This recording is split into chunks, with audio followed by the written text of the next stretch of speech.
శ్రీమాత నమః. నమస్తేనండి. అందరూ బాగుండాలని లలితా పరమేశ్వరి అమ్మవారి ఆశీస్సులు మనందరిపైన ఉండాలని మనస్ఫూర్తిగా కోరుకుంటున్నాను. వచ్చే మార్గశిర మాసంలో వచ్చేటువంటి గురువారము ఈ రోజున మార్గశిర లక్ష్మీవార వ్రతంగా ఆచరిస్తూ ఉంటారు అందరూ కూడా. మహాలక్ష్మీదేవి అనుగ్రహాన్ని పొందాలి అంటే తప్పనిసరిగా ఈ మార్గశిర లక్ష్మీవార వ్రతాన్ని అందరూ కూడా ఆచరించాలి. మార్గశిర మాసంలో ఒకే ఒక్క వ్రతం ఆచరిస్తే లక్ష్మీ కటాక్షం కలుగుతుంది అని, అది కూడా గురువారం రోజున ఒక్కరోజు మాత్రమే నిర్వహిస్తే చాలు అఖండ ఐశ్వర్యం మీ సొంతమవుతుంది. కాబట్టి నియమనిష్టలతో ఈ వ్రతం ఆచరించి అమ్మ తల్లి శరణు శరణు అంటే చాలు ఏకంగా కనక మహాలక్ష్మీదేవి అమ్మవారి అనుగ్రహము కలుగుతుంది అని వేదాలు చెబుతూ ఉన్నాయి. అయితే ఈ వ్రతము ఆచరించాలి అంటే కార్తీక మాసం అనంతరము మార్గశిర మాసం వస్తుంది. ఈ మాసం గురించి భగవద్గీతలో శ్రీకృష్ణ భగవానుడు మాసానాం మార్గశీర్షోహం అని అన్నారు. అంటే 12 మాసాల్లో ఈ మార్గశిర మాసం సాక్షాత్తు విష్ణు స్వరూపమని, 12 మాసాలకు కూడా శిరస్సు వంటిది అని మార్గశిర మాసం అంటూ బోధించారు. ఇంతటి పవిత్రమైన మాసంలో భక్తితో దైవ సాధన చేస్తే కలిగే ప్రయోజనం ఊహకు అందనిదే. అంతేకాదు దేవతలకు బ్రాహ్మీ ముహూర్త కాలం కూడా ఈ మాసంలోనే వస్తుంది. అందుకే ఈ మాసం కూడా అన్ని మాసాల్లో ఎంతో ప్రత్యేకతను సంతరించుకుంది. ఈ మాసంలో వచ్చే గురువారాల్లో వ్రతం చేయటం సంప్రదాయంగా వస్తుంది. అయితే గురువారమే ఎందుకు అని అంటే ఈ వారాన్ని లక్ష్మీ వారం అని సంబోధిస్తారు. కాబట్టి మార్గశిర గురువారాల్లో మహాలక్ష్మీదేవికి విశేషంగా భక్తులు ఉపచారాలు చేస్తూ ఉంటారు. అమ్మవారికి సంబంధించి ఎన్నో పురాణ ఇతిహాసాలు కూడా ప్రచారంలో ఉన్నాయి. కనుక ప్రతి ఇంట్లో ఎవరైతే ఆర్థికంగా ఇబ్బందులు పడుతూ ఉన్నారో వారంతా కూడా మార్గశిర మాసంలో వచ్చే గురువారాలు లక్ష్మీ వ్రతం ఆచరిస్తే వారికి అఖండ ఐశ్వర్య ప్రాప్తి కలుగుతుంది అన్నది ప్రతీక. సర్వలోక రక్షణి సర్వ జ్ఞానప్రదాయిని శక్తి స్వరూపిణి అయినటువంటి ఆ జగజ్జనని భక్తితో ఆరాధిస్తే అనుగ్రహిస్తుంది. సిరి సంపదలు సౌభాగ్యాన్ని అనుగ్రహించే ఆ లక్ష్మీదేవిని సేవిస్తే కోరిన వారికి కొంగు బంగారం అవుతుంది. కాబట్టి సాగర మదనం నుంచి జన్మించినటువంటి లక్ష్మీదేవి దుష్ట శిక్షణార్థం శ్రీ మహావిష్ణువు ఎత్తినటువంటి అవతారాలన్నింటిలోనూ కూడా ఆయన సరసనే ఉంటుంది. లక్ష్మీదేవి ఒకచోట స్థిరంగా ఉండదు అనేది జగమరిగిన సత్యమే. గర్విష్ఠులు ఈర్షాద్వేష పూరితులైన ఇంట్లో ఈ లక్ష్మీదేవి కొలువై ఉండదు అనడానికి దుర్యోధనుని ఉదంతమే ప్రబల ఉదాహరణ. ఒక రోజున తన తండ్రి ధృతరాష్ట్రుని ముందు నిలిచినటువంటి దుర్యోధనుడు పాండవాదుల పట్ల తనకు గల అక్కసునంతా కూడా వెళ్ళగక్కుతాడు. అప్పుడు పాండవులు సంపదల మధ్య తులతూగిపోతూ ఉన్నారని, లెక్కలేనంత మంది మృత్యులతో రాజప్రాసాదాలతో విలసుల్లుతూ ఉన్నారని, తనేం చేయాలో చెప్పాలంటూ అభ్యర్థిస్తాడు దుర్యోధనుడు. కొడుకు మాటలను విన్నటువంటి ధృతరాష్ట్రుడు పాండవుల్లాగా ఐశ్వర్యంలో తులతూగాలి అంటే నీతి నియమాలతో ప్రవర్తించాలని, అందుకు ఉదాహరణగా ప్రహ్లాదుడేనని చెబుతాడు. ప్రహ్లాదుడు రాక్షసుల మధ్య జన్మించినప్పటికీ కూడా అతడు నడిచినటువంటి బాట నైతిక రుజువర్తనతో కూడినదే. కనుక ప్రహ్లాదుని రుజువర్తనము ఇంద్రుని ఉదంతంతో తెలుస్తుంది. వారి విషయవాంఛలతో విసిగిపోయినటువంటి ఇంద్రుడు తన గురువు బృహస్పతిని కలిసి తను కోల్పోయిన సంతోషాన్ని ఏ విధంగా తిరిగి తెచ్చుకోవాలో చెప్పమంటాడు. అప్పుడు ఇంద్రుని మాటలను విన్న దేవగురువు విజ్ఞానమే అన్ని విధాలైనటువంటి సంతోషాలను మూలమని దానిని తెచ్చుకునేందుకు ప్రయత్నించమని చెబుతాడు. అలా ఇంద్రుని మనసులో మరో సందేహము, విజ్ఞానం కంటే గొప్పదైన విషయము ఏమైనా ఉందా అని. అదే విషయాన్ని బృహస్పతిని అడిగితే ఆ సంగతిని తెలుసుకోవాలి అంటే రాక్షస గురువు శుక్రాచార్యుని కలుసుకోమని అంటాడు. వెంటనే ఇంద్రుడు శుక్రుని దగ్గరికి వెళ్ళి తన సందేహాన్ని వెలిబుచ్చగా అందుకు తగిన సమాధానం చెప్పగలవాడు ప్రహ్లాదుడేనని శుక్రుడు చెప్తాడు. అలా ప్రహ్లాదుని దగ్గరికి వెళ్ళినటువంటి ఇంద్రుడు సంతోషానికైనా అసలు మూల కారణము ఏమిటి అని ప్రశ్నించగానే అప్పుడు ప్రహ్లాదుడు అంటాడు, తనకు ఇప్పుడు పరిపాలనలో నిమగ్నమై ఉండటం వల్ల సమాధానం చెప్పే తీరిక లేదు అన్న ప్రహ్లాదుడు తనను క్షమించమంటాడు. అయితే అయినా కూడా పట్టు వదలని ఇంద్రుడు మాత్రము ఏదో ఒకరోజు వీలు చిక్కినప్పుడు ఆ రహస్యాన్ని వినిపించమని, అప్పటి వరకు కూడా తాను ఇక్కడే ఉంటాను అని అంటూ ప్రహ్లాదునికి సేవలు చేస్తూ గడుపుతూ ఉంటాడు. ఆ విధంగా కొన్నాళ్ళు గడిచినటువంటి తర్వాత ఇంద్రుని శ్రద్ధను మెచ్చినటువంటి ప్రహ్లాదుడు ఇలా సమాధానం చెప్పాడు. రాజుగా నా స్థాయిని తలుచుకుని నేను ఏనాడు కూడా గర్వపడలేదు. సాధుజనుల సేవకునిగానే ఉంటూ గురువుల పట్ల పెద్దల పట్ల గౌరవ భావాన్ని కలిగి ఉంటాను. మరియు విపరీతమైన కోరికలతో గతి తప్పను. సంతోషానికి ఇదే ఖచ్చితమైన మార్గము అని ప్రహ్లాదుని సమాధానము ఇంద్రుని సంతోషపరుస్తుంది. ఇంద్రుని భక్తిని మెచ్చినటువంటి ప్రహ్లాదుడు ఏదైనా వరం కోరుకోమంటాడు. అప్పుడు వెంటనే కపటి అయినటువంటి ఇంద్రుడు తనకు నైతిక రుజువర్తనను అనుగ్రహించమని అభ్యర్థిస్తాడు. అలా ప్రహ్లాదుడు సరేనని ఒప్పుకోగానే అతని నుంచి ఓ జ్వాల బయటకు వస్తుంది. నేను నీలోని నీతివంతమైనటువంటి నడవడిని అని, నువ్వు నన్ను వెలికి తీసినందువల్ల ఇకపై నీ శిష్యునిలో నివసిస్తాను అని చెప్పి ఇంద్రునిలోకి ప్రవేశిస్తుంది.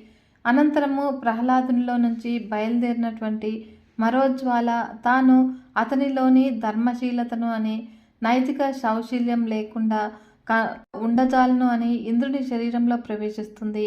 అనంతరము బయటపడినటువంటి సత్యము తాను నిజాన్ని అని, ధర్మబద్ధతతో ఉంటాను అని చెప్పి వెళ్ళిపోతుంది. ఆ తర్వాత వెలువడినటువంటి మరో జ్వాల తాను అధికారాన్ని అని, తాను నిజం వెంటే ఉంటాను అని ఇంద్రునిలో ఐక్యమవుతుంది.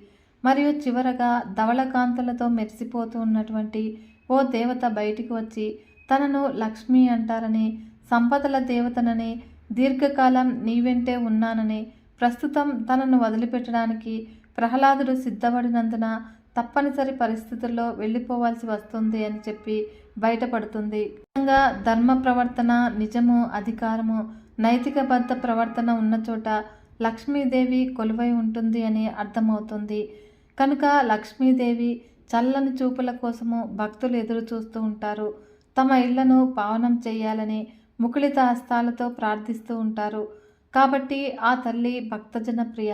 తనను పూజించిన భక్తులను తప్పక కరుణిస్తుంది.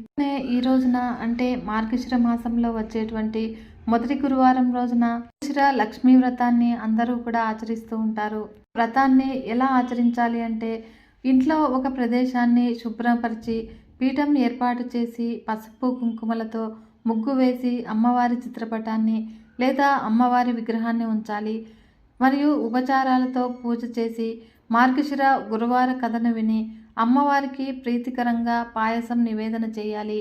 గుడాన్న ప్రీతమానస అంటూ లలితా సహస్రనామాల్లో అమ్మవారికి సంబంధించి విశేషంగా వర్ణించారు. క్రమంలోనే అమ్మవారికి బియ్యము, బెల్లము, ఆవు నెయ్యి, సుగంధ పరిమళ ద్రవ్యాలు వేసి పాయసం నివేదన చేయాలి.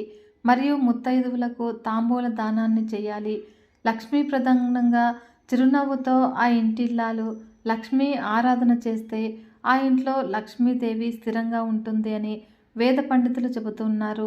నిండా అప్పుల్లో మునిగినట్ల వారైతే ఈ గురువారమే వ్రతాన్ని ఆచరించడం ప్రారంభించండి. ఈ రోజున శ్రీ మహాలక్ష్మీదేవి కథలను విన్నా చదివినా కూడా ఆ అమ్మవారి అనుగ్రహానికి మనమంతా కూడా పాత్రలం అవుతాము. జగన్మాత, నీకు సమస్త జగాలను కూడా కన్న తల్లివి. మధుకైటబులు అనే రాక్షసులకు శత్రువైనటువంటి శ్రీమన్నారాయణుల వారి వక్షస్థలంలో ఎంతో దివ్యంగా నివసిస్తూ ఉన్నటువంటి కోమలాంగివి. నీవు అత్యంత మనోహర మంగళకర రూపంతో ప్రకాశిస్తూ నిన్ను ఆశ్రయించిన వారికి సకల శుభాలను కూడా అనుగ్రహిస్తూ ఉన్నావు. ఓ జగన్మాత, ఓ శ్రీమన్నారాయణ, మీకు ఇవే నా నమస్కారములు. నిత్యము కూడా మీకు శుభము అవుగాక. లక్ష్మీదేవి మహత్యం గురించి తెలుసుకుందాము. పూర్వకాలంలో అనంతాచార్యులు అనే ఒక భక్తుడు ఉండేవాడు. ఇతడు శ్రీమద్ రామానుజాచార్యుల వారి ప్రియ శిష్యుడు. గురువు శ్రీ రామానుజాచార్యుల వారి ఆదేశానుసారము అనంతాచార్యులు భార్యతో సహా తిరుమల చేరి శ్రీనివాసుని సేవిస్తూ కాలం గడుపుతూ ఉన్నాడు.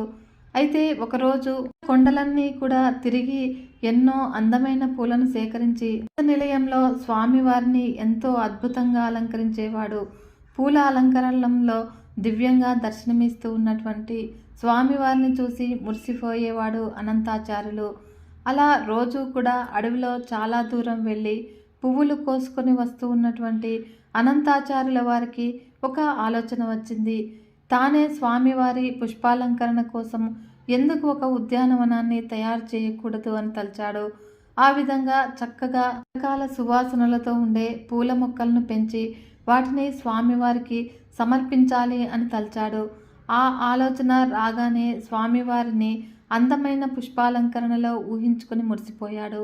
ఆ పనిలోనే తాను తన భార్య తప్ప మరెవ్వరి సహాయం తీసుకోకూడదు అని నిశ్చయించుకున్నాడు. అప్పుడు ఆ తోటకు కావలసినటువంటి నీటి కోసం ఒక చెరువును తవ్వటం ప్రారంభించాడు. అయితే ప్రతిరోజు భార్య భర్తలిద్దరూ కూడా ఉదయం స్వామివారి నివేదన అయిన తర్వాత మధ్యాహ్నం వేళలో ఆ చెరువు తవ్వే పనిలో నిమగ్నమయ్యేవారు. నిప్పులు చిమ్మే ఎండను సైతము కూడా లెక్క చేయకుండా గడ్డపారతో మట్టిని తవ్వి గంపలో ఎత్తి తన భార్య తలపై పెట్టేవాడు. ఆమె ఆ మట్టిని తీసుకువెళ్ళి దూరంగా విసిరి పారేసేది. ఆ విధంగా ఆ దంపతులిద్దరూ కూడా ఇదే పనిలో నిమగ్నమయ్యారు. భార్య నిండు చూలాలు కావటం చేత గంపను నెత్తిమీద పెట్టుకుని వెళ్ళి దూరంగా పారేసి తిరిగి రావటము మళ్ళీ వెళ్ళటం చాలా కష్టంగా ఉండేది.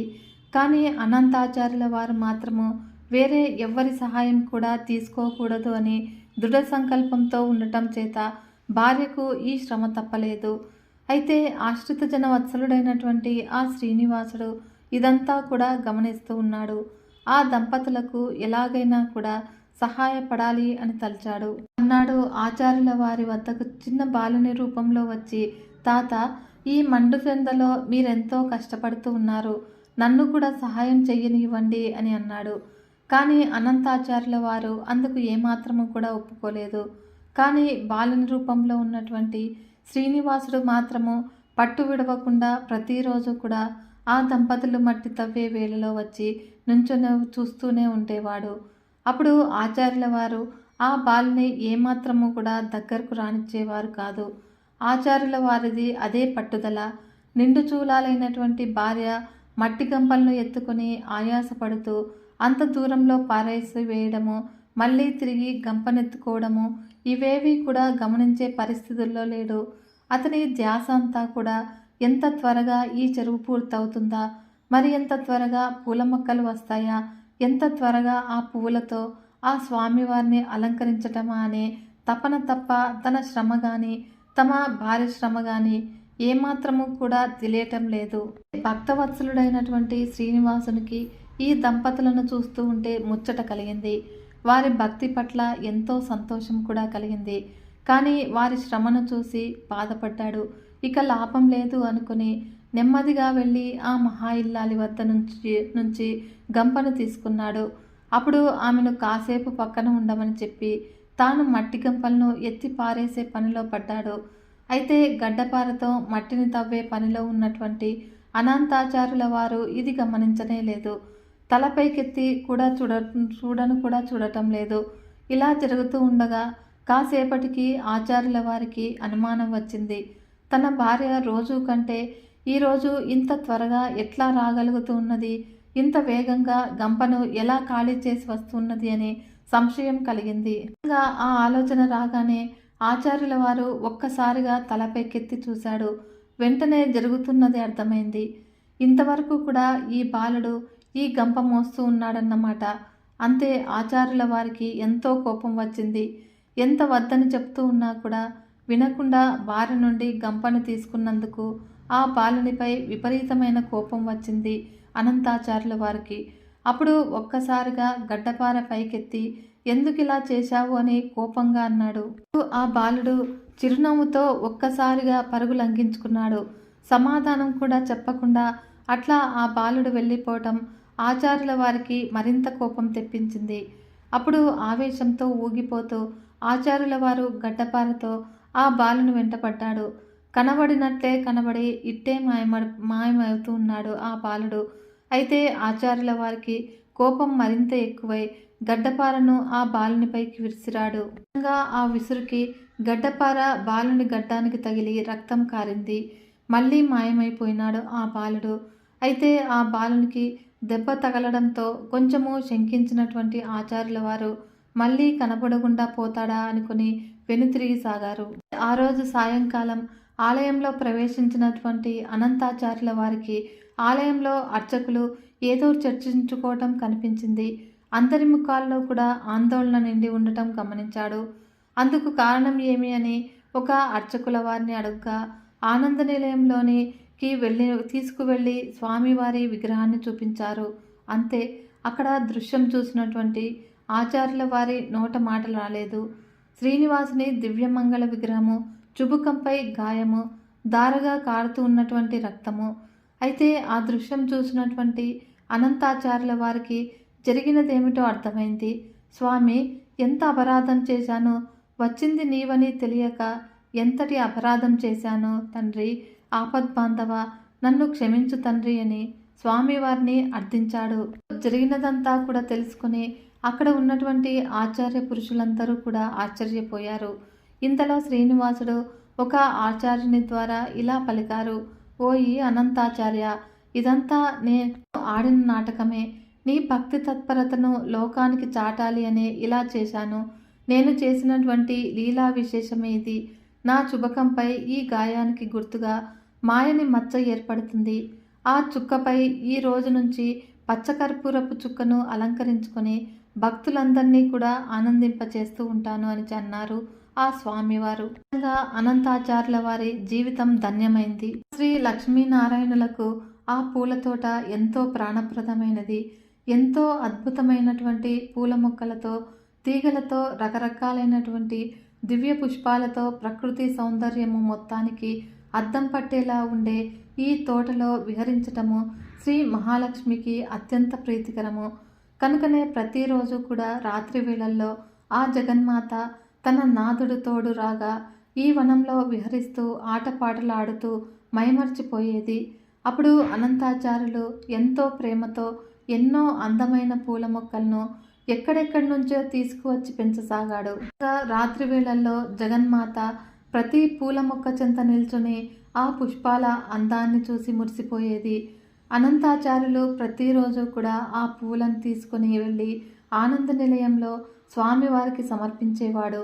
అర్చకులు ఈ పూలతో ఆ శ్రీమన్నారాయణుల వారిని, స్వామివారి హృదయలక్ష్మిని ఎంతో దివ్యంగా అలంకరించేవారు. ఈ పుష్పాలంకరణలో శ్రీ స్వామివారు అత్యంత రమణీయంగా భక్తులకు దర్శనమిచ్చేవాడు. ఆ జగన్మాత అనంతాచార్యుల పుష్ప కైంకర్యానికి ఎంతో సంతోషపడి అతడిని కనికరించాలి అని తలచింది. శ్రీమన్నారాయణుల వారితో, స్వామి, అనంతాచార్యులు మనకెంతో ప్రియ భక్తుడు, అతనిపై దివ్యానుగ్రహం కురిపించటము మన ధర్మము అని అన్నది మహాలక్ష్మీదేవి. అప్పుడు శ్రీమన్నారాయణుడు జగన్మాతతో, ఓ ప్రియసఖి, నీకు నీ బిడ్డలంటే అంతటి అనురాగము, ఆప్యాయత కూడా, అతనిని తప్పక కరుణించి అనుగ్రహిద్దాము అని అన్నాడు. రోజులాగే ఆ రోజు రాత్రి కూడా మహాలక్ష్మి శ్రీనివాసుడు ఉద్యానవనం అంతా విహరించి ఒకచోట అద్భుతమైన గులాబీ పూల మొక్కలు కనబడగా వాటి సౌందర్యానికి ముగ్ధులై నిల్చున్నది. అప్పుడు శ్రీనివాసుడు 2 గులాబీ పూలను తెంపి తన ప్రియసఖి శ్రీ మహాలక్ష్మీదేవి సిగను అలంకరించాడు. అప్పుడు జగన్మాత పులకరించిపోయింది. కొంచెం ముందుకు వెళ్ళిన తర్వాత ఆమెకు అద్భుతమైనటువంటి మల్లెతీగ కనబడింది. అందు నుండి గుప్పెడు మల్లెలు త్రెంచుకొని శ్రీమన్నారాయణునిపైకి విసిరింది. శ్రీమన్నారాయణుడు కూడా కొన్ని పూలను తెంపి ఆమెపై వేశాడు. ఆ విధంగా వారిద్దరూ కూడా ఆ రాత్రి ఉద్యానమంతా కూడా విహరించి ఎంతో ఆనంద పరవశులయ్యారు. మరియు ఉదయము పూలు కోయడానికని అనంతాచార్యుల వారికి తోటంతా కూడా నలిగిన పూలతో చిందరవందరగా ఉంది. ఎవరో దొంగలు రాత్రి ప్రవేశించి తోటనంతా కూడా పాడు చేశారని తలచాడు. అక్కడక్కడ కొన్ని పూలను కోసుకుని ఆనంద నిలయంలో స్వామివారికి సమర్పించాడు.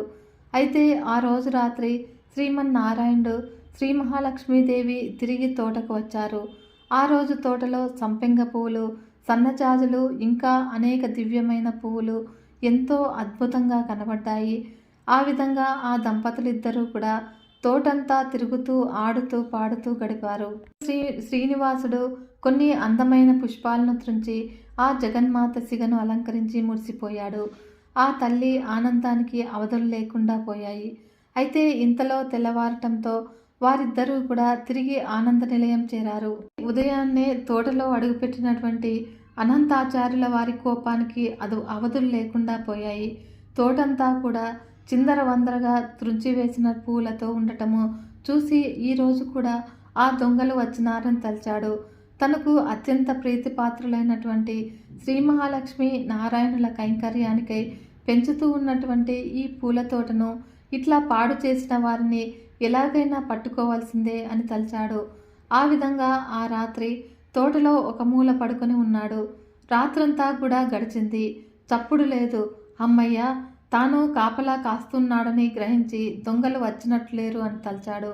అయితే ఇంతలో తెల్లవారిపోయింది. తోటంతా కూడా నిన్నటి మాదిరిగానే తిరిగి చిందరవందరగా ఉన్నది.